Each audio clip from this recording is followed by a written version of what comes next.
Picture this: a country with no oil, no natural gas, no minerals, not even enough fresh water to drink on its own. A nation so small you can drive from one end to the other in under an hour, smaller than many of the world's major cities. 60 years ago, this country was poor, crowded with slums, plagued by unemployment, torn by riots in the streets, and then it was kicked out of its neighbor. Yes, kicked out. Not seceded, not declared independence. It was expelled.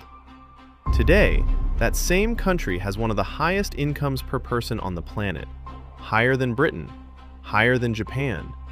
Its airport has been voted the world's best year after year. Its port is among the busiest on Earth, and the world's biggest companies fight for the privilege of opening offices there. That country is Singapore. Today, we're going to tell the story of how this happened, but the more interesting question, the one we'll spend most of our time on, is this.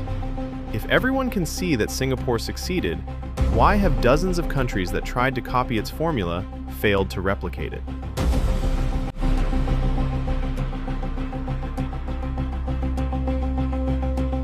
The story begins on August 9th, 1965. That day, a man went on television and broke down crying in the middle of his press conference in front of his entire nation. That man was Lee Kuan Yew, Singapore's first prime minister. And what he had just announced was this: Singapore had been expelled from the Federation of Malaysia. Let me set the context. Before that moment, Singapore had been a British colony for nearly a century and a half. When the British withdrew, Singapore joined Malaysia in 1963 because the conventional wisdom was that a tiny island with no resources could never survive on its own. It needed Malaysia's markets, its hinterland, its protection. But that union failed. Sharp political and racial tensions exploded into deadly riots. Eventually, the Malaysian parliament voted to expel Singapore from the Federation. Now imagine how terrifying that was.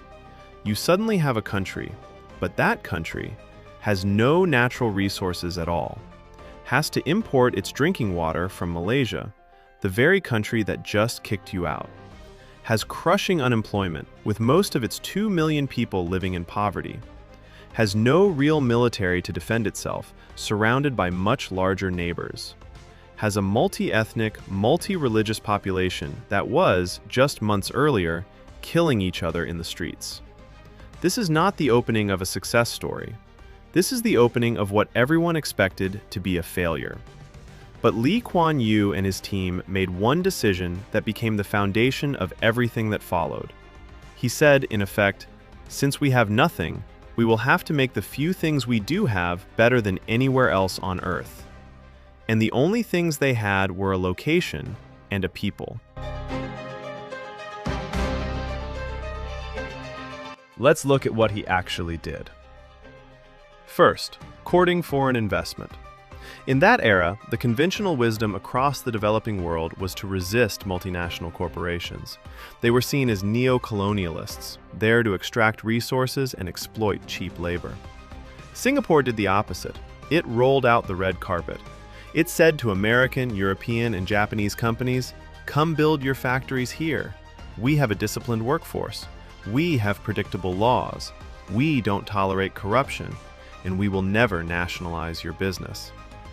Because Singapore had no domestic market to speak of, 2 million people couldn't sustain an economy on their own, it deliberately built itself to produce for the entire world from day one.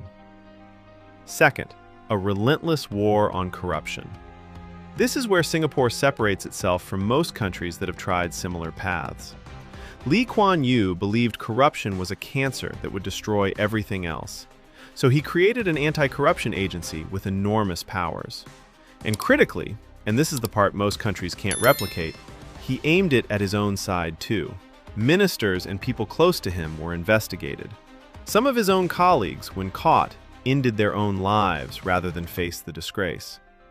At the same time, he paid civil servants and ministers very high salaries, comparable to private sector executives. His logic was, if you want talented people to stay honest, pay them enough that they don't need to steal, and have enough to lose if they do. Third, housing the entire nation. Singapore created a national housing agency that built apartments and sold them to citizens at prices they could afford. Today, the great majority of Singaporeans live in public housing, but most are owners, not renters. Why does this matter? Lee Kuan Yew believed that a person who owns a home owns a piece of the country, and a person with a stake in the country has a reason to protect its stability and its peace. Fourth, education and bilingualism. Singapore made English the working language of government, business, and education. This was a brilliant decision for two reasons. First, it meant that all three major ethnic groups, Chinese, Malay, and Indian, communicated in a language that didn't belong to any of them. It was neutral. Second, it plugged Singapore directly into the global economy, into science, into technology. At the same time, every student learned their mother tongue to preserve their cultural roots. So far, the story sounds beautiful. But we need to talk about the other side too, in fairness, because the Singapore model has costs, and not everyone agrees with them. Singapore has been governed by a single political party since its founding, the People's Action Party. Elections do happen, but many outside observers have argued that the playing field tilts heavily toward the ruling party. Beyond that, Singapore has very strict laws. Defamation laws, under which opposition politicians and journalists have, at times, been sued into bankruptcy. Tight restrictions on public assembly. Press freedom rankings that consistently place Singapore far below most wealthy democracies. And harsh penalties, including the death penalty for drug offenses and judicial caning as a form of punishment. Defenders of the model argue that this is the necessary price for order, cleanliness, safety, and prosperity. Critics argue that it amounts to trading political freedom for material wealth, a trade they don't believe anyone should accept. I'm not going to tell you which side is right. That's a question of values, and each person has to weigh it themselves.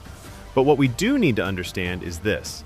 The Singapore model doesn't only consist of beautiful skyscrapers and a world-class airport.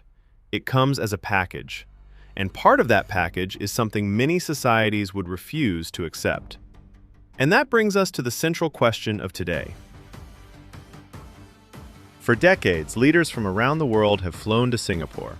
They take notes, they take pictures, they hire Singaporean consultants, they go home and announce, "We're going to become the Singapore of our region." And yet, to this day, almost no one has actually pulled it off. Why? Let me give you 5 reasons. Reason 1. Size is a hidden weapon that becomes a constraint. Singapore is a city-state. It's one city. There's no countryside, no remote provinces, no regions with conflicting interests. When the government makes a decision, it applies everywhere at once. Large countries can't do this. Imagine a country of 100 million people, with hundreds of provinces, governors, mayors, and competing local interests. A single policy that works in one city could be a catastrophe in another.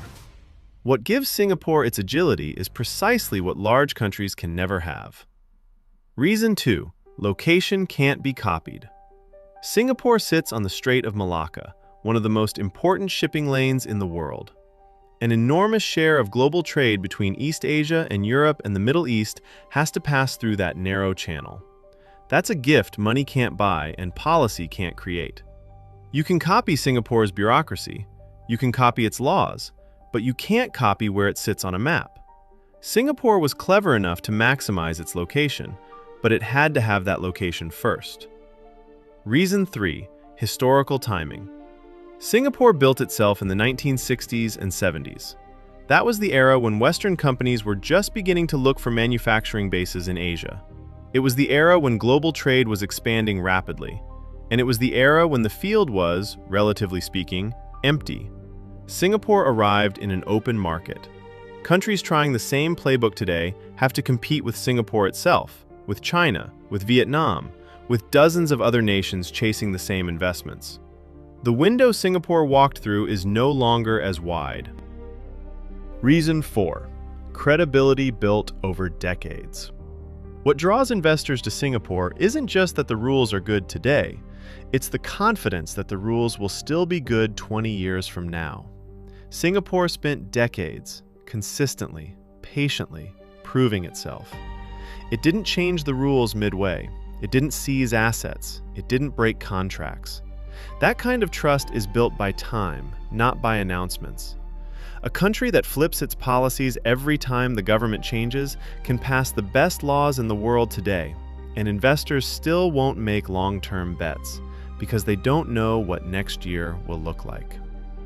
Reason 5, and this is the most important. The Singapore model comes as a complete package. Many countries want Singapore's results, the wealth, the cleanliness, the gleaming buildings. But they don't want the conditions that come bundled with those results. Remember what we discussed in the previous chapter? Singapore comes with strict control, with harsh fiscal discipline, with anti-corruption enforcement that spares no one, including the leader's own allies, with limits on certain freedoms, with long-term planning that requires leaders to do unpopular things today for results that won't appear for 30 years. And here is the uncomfortable truth. Many leaders around the world love the parts that give them more power, centralization, control over media, but they don't love the parts that constrain themselves. They don't want to prosecute their own friends for corruption. They don't want to refuse favors to their allies. They don't want to lose popularity to do what's right. But once you take only the half you like and discard the half you don't, you're no longer following the Singapore model. You've just built a regime that centralizes power without the discipline and integrity that justified it. And that's a recipe for disaster, not for success. This is the heart of the answer. Singapore is hard to copy not because the formula is secret, the formula is wide open. There are books, studies, academic papers. It's hard to copy because the formula requires self-restraint by those in power. And self-restraint is the rarest commodity in politics. So if we can't copy the whole thing, what can we take from this? I think the real lessons of Singapore aren't become Singapore. They're principles you can adapt anywhere. 1. Turn your limitations into your focus.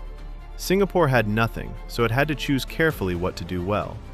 Every country, every organization, every person operates with finite resources. The question is how sharply you focus them. 2. Credibility is an asset.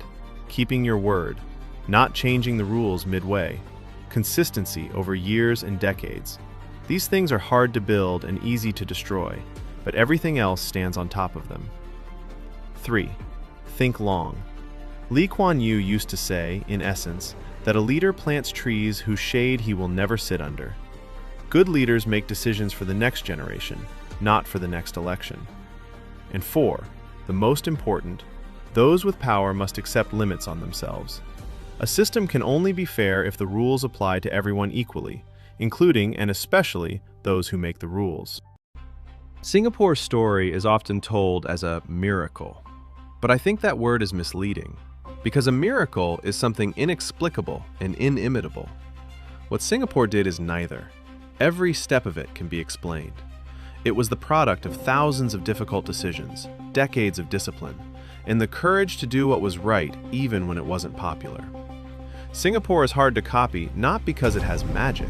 It's hard to copy because it's hard, in the most straightforward sense of the word. It requires patience, integrity, and long-term sacrifice that most humans and most political systems simply will not pay. And maybe that's the most powerful lesson of all. Real success is usually not hidden in a secret.